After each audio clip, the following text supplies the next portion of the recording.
చేస్తున్నారు. ఎన్ని problems face చేస్తూ 3 years నుంచి నేను వచ్చి 3 years అవుతుంది హాస్టల్కి. 3 years నుంచి నేను ఫేస్ చేస్తున్నాను ఈ ప్రాబ్లం. చెప్తే మళ్ళీ రిటర్న్ మాకేనా అని మళ్ళీ మమ్మల్ని అంటారు.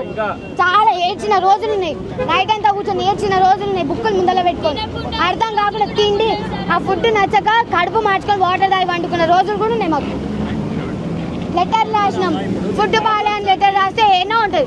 లెటర్ టేబుల్ పైన ఉంటుంది, కొంచెం తర్వాత ఎన్నో ఉంటుంది. ఏం యాక్షన్ తీసుకుంటారు?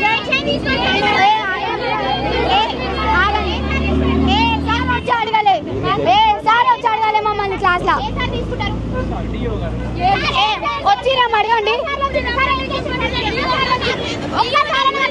ఏం ప్రాబ్లం ఉందా అమ్మా అని మీరు ఒక్కసారి అడిగిరా సార్?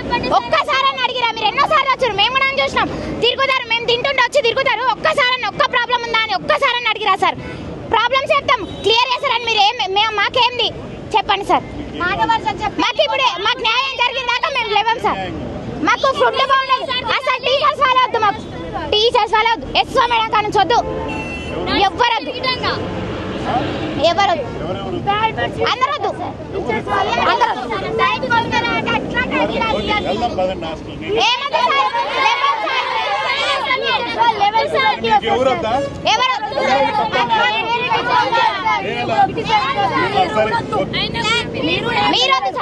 మీరు వద్దు సార్.